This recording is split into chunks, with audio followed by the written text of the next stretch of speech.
चलिए, तो इस क्लास में क्या कहते हैं 12th हिस्ट्री का टॉपिक है आधुनिक भारत, जिसको कहते हैं मॉडर्न इंडिया। एकरा में एगो टॉपिक है कि गांधी जी और क्या कहते हैं भारतीय राजनीति में गांधी जी की भूमिका। तो गांधी जी के बारे में मेन रूप से एकरा बारे में जानना है और गांधी जी से जुड़े हुए बात को पढ़ना है। तो सबसे पहले एकरा में ये बताएंगे कि गांधी जी का जन्म। गांधी जी का जन्म का बात करेंगे तो गांधी जी का जन्म हुआ था 2 अक्टूबर 1869। 2 अक्टूबर 1869 को गांधी जी का जन्म हुआ पोरबंदर, गुजरात में। इनका पूरा नाम था मोहनदास करमचंद गांधी। मोहनदास करमचंद गांधी इसका पूरा नाम था, मोहनदास करमचंद गांधी। उसके बाद क्या कहते हैं, इसका बचपन का नाम था मनु। बचपन का नाम इसका मनु था। इसके पिता का नाम करमचंद गांधी। पिता का नाम था करमचंद गांधी। पिता का नाम करमचंद गांधी। उसके बाद माता का नाम क्या था? माता का नाम था पुतली बाई। उसके बाद पत्नी का नाम था कस्तूरबा गांधी। 13 वर्ष की उम्र में ही इनका क्या हुआ था, विवाह हो गया था। उसके बाद गांधी जी वकालत की पढ़ाई पढ़ने के लिए चल गए थे इंग्लैंड। ठीक है, वकालत की पढ़ाई पढ़ने के लिए इंग्लैंड चले गए थे।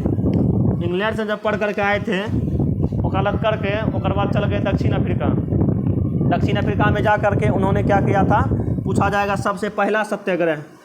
तो पहला सत्याग्रह क्या कहते हैं, पहला सत्याग्रह पूछा जाएगा कहाँ किया गया था, दक्षिण अफ्रीका। गांधी जी के द्वारा पहला सत्याग्रह किया गया था, क्या कहते हैं, दक्षिण अफ्रीका में। फिर पूछा जाएगा गांधी जी दक्षिण अफ्रीका से भारत कब आया, तो 9 जनवरी 1915।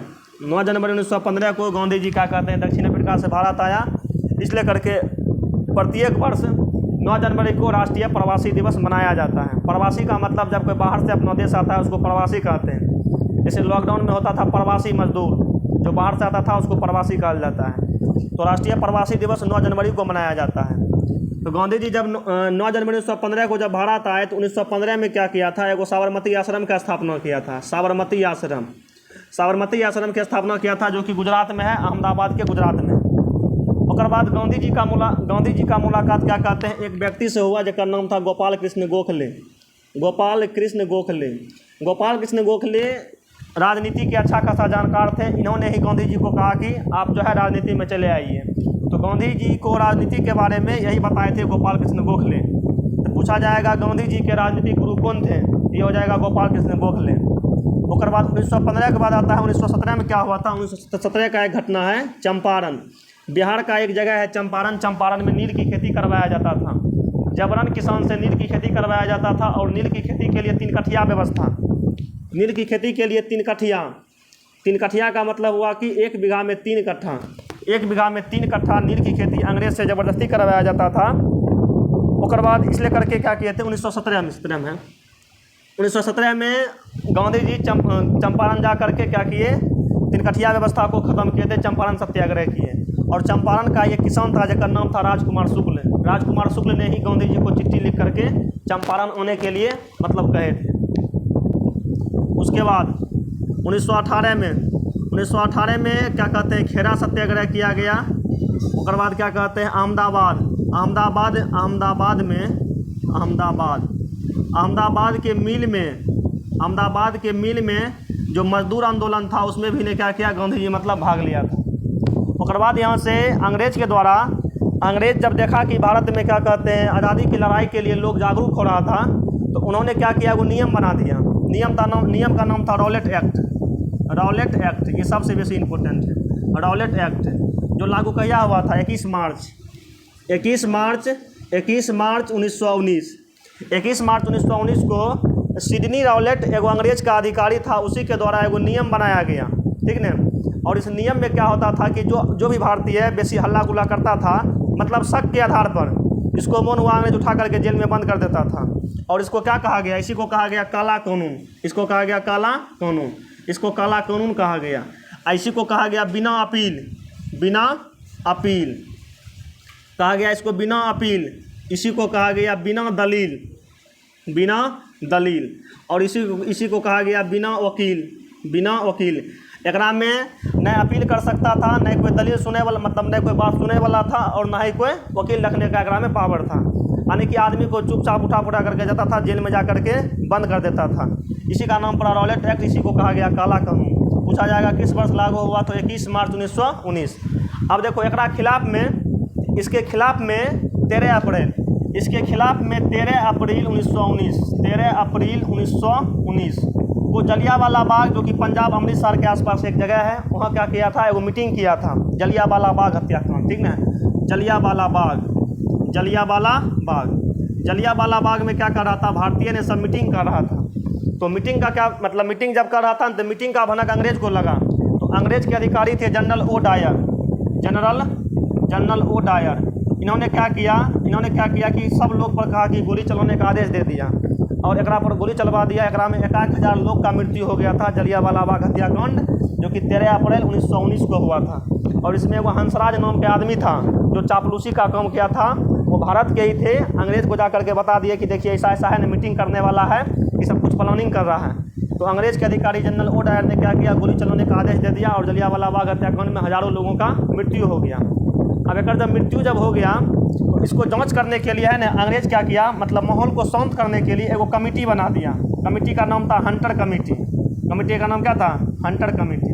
हंटर कमेटी में 8 गो लोग था। क्या वो था, 8 गो। एकरा में 5 गो अंग्रेज था, और 3 गो क्या था, भारत के लोग था। कुल मिलाकर के 8 गो लोग था। तो इन्होंने क्या किया, अपना रिपोर्ट दिया। रिपोर्ट में कहा कि मतलब रिपोर्ट जो है ना, रिपोर्ट जो निकाला था वो अंग्रेज के पक्ष में ही निकाला था। अंग्रेज का कहना था कि ये सब कुछ मतलब उल्टा पुल्टा काम करने के लिए मीटिंग कर रहा था, इसलिए करके उसको रोकने के लिए ऐसा हरकत किया गया। क्या मतलब जो रिपोर्ट ये सब लाया था वो अंग्रेज के पक्ष में ही रिपोर्ट लाया था। उसके बाद ये जलियांवाला बाग हत्याकांड के विरोध में है न 2 गो नेता, एगो रविन्द्रनाथ टैगोर सर की उपाधि त्याग दिया, कहा कि हमको सर का उपाधि नहीं चाहिए। उसके बाद एक और नेता है महात्मा गांधी, जिन्होंने केसर ए हिंद की उपाधि त्याग दिया जलियांवाला बाग हत्याकांड के विरोध में। यह क्वेश्चन पूछल जाता है, सब क्वेश्चन एक लाइन से पूछा हुआ है।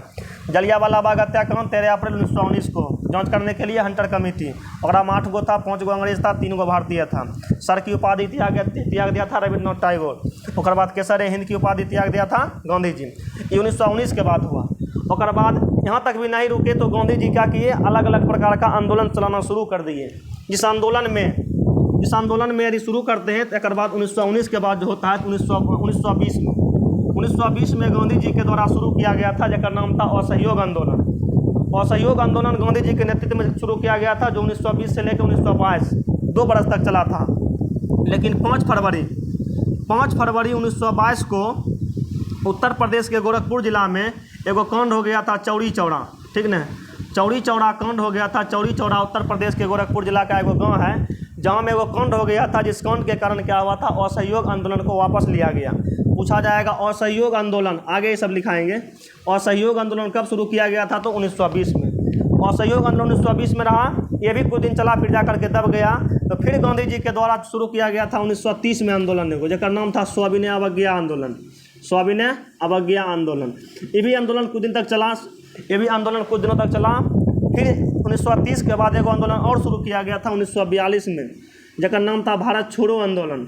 भारत छोड़ो आंदोलन। और ये आंदोलन क्या करते हैं, आज़ाद दिलाने में सबसे बेसी यदि योगदान है तो भारत छोड़ो आंदोलन का। इसी में गांधी जी के द्वारा नारा दिया गया था, करो या मरो। 6 अगस्त 1942 को आंदोलन शुरू हुआ था, इसी में करो या मरो का नारा दिया गया था। उसके बाद अपन देश 1947 को क्या हो गया था, आज़ाद हो गया था। 47 को हुआ था आज़ाद, ठीक है। उसके बाद 1950 को क्या हो गया, देश में हो गया संविधान लागू हो गया। एक बीचे में 1948 में क्या हुआ था, गांधी जी का कहानी खत्म हो गया था। 30 जनवरी 1948 को गांधी जी का कहानी हो गया था खत्म।